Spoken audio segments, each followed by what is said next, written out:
Ibu, Bapak, Saudara-saudari, rekan-rekan muda dan anak-anakku yang terkasih, Shalom. Salam damai sejahtera bagi para saudara. Selamat berjumpa kembali dalam Renungan Harian Katolik. Hari ini, Kamis 16 Juli tahun 2026, dalam Pekan Biasa ke-15. Tema renungan kita hari ini adalah beban yang salah alamat.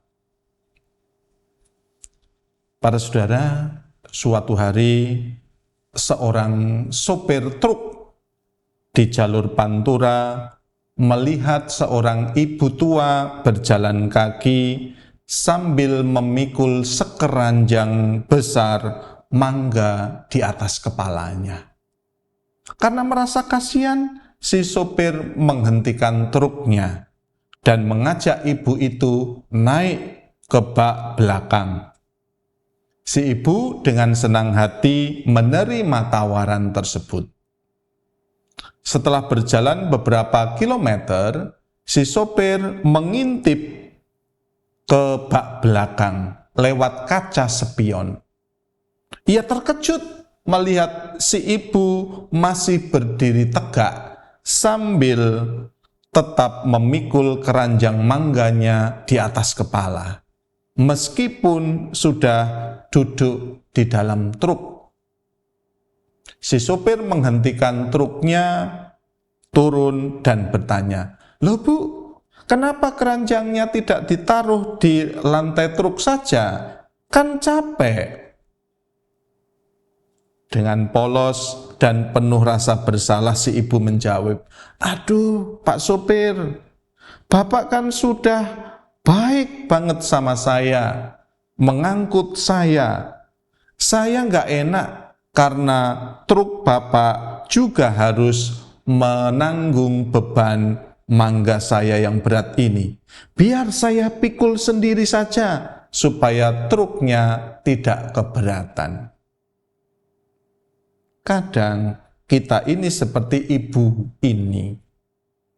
Sudah ikut truknya Tuhan Yesus, tetapi kekhawatiran cicilan, kekhawatiran urusan kerjaan, tetap kita pikul sendiri di atas kepala sampai pusing. Padahal Tuhan bilang, "Taruh saja di sini, biar aku yang bawa."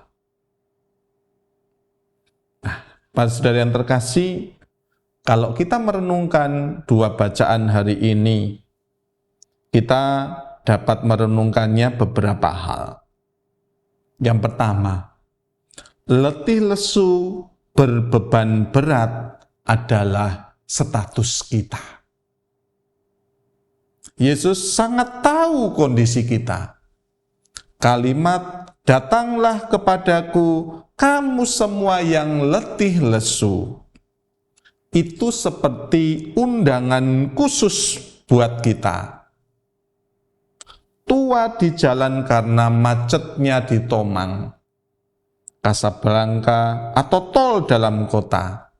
Letih dikejar deadline kerjaan, target akhir bulan. Berbeban berat mikir uang sekolah anak atau cicilan KPR yang nggak kelar-kelar. Yesus tidak meminta kita datang saat kita sudah sukses, atau suci, atau lagi glowing. Dia justru minta kita datang saat kita sedang lecek dan babak belur. Tuhan tidak alergi dengan kelelahan kita. Yang kedua, yang kupasang itu enak, bukan berarti bebas tugas. Banyak orang salah paham, dikira ikut Yesus itu langsung bebas masalah bagai di pantai Bali. Padahal Yesus bilang, "Pikulah kuk yang kupasang." Kuk itu apa toh? Kuk itu alat kayu yang dipasang di leher sapi untuk menarik bajak.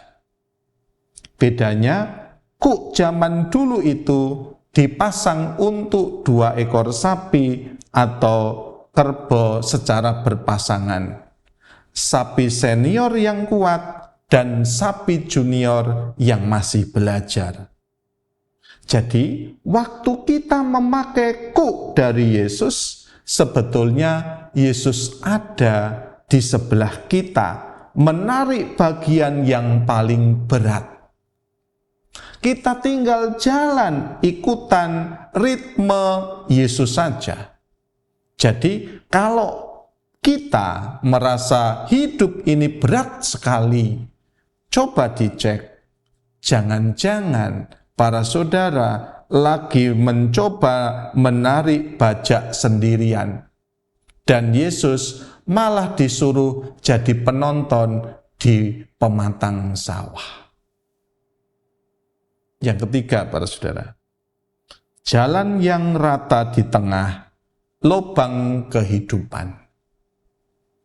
Nabi Yesaya mengatakan, jalan orang benar adalah rata. Engkau yang meratakan jalan lurus baginya. Nah, Pak Saudara, di Jakarta ini jalanan rata-rata bagus. Walaupun sering ada proyek galian atau lubang jalanan. Tetapi secara rohani, hidup kita juga sering geradakan. Tapi Yesaya mengingatkan bahwa kedekatan dengan Tuhan membuat batin kita tetap rata dan damai, meskipun di luar penuh dengan gelombang. Damai sejati itu bukan hilangnya badai, tetapi adanya Kristus dalam perahu, dalam mobil kita saat macet total. Para saudara, hari Kamis ini adalah undangan bagi kita untuk transfer beban. Jangan gengsi di hadapan Tuhan. Kalau lelah, bilang lelah. Kalau stres, menangislah di kapel adorasi atau di sudut kamar. Bukan cuma bikin status galau di media sosial. Tuhan Yesus menawarkan kelegaan yang tidak bisa diberikan oleh segelas es kopi susu kekinian atau liburan weekend singkat. Kelegaannya merasuk sampai ke jiwa kita. Itulah yang sedang ditawarkannya. Selamat beraktivitas, Tuhan memberkati. Kemuliaan kepada Bapa dan Putra dan Roh Kudus, seperti pada permulaan, sekarang, selalu, dan sepanjang segala abad. Amin.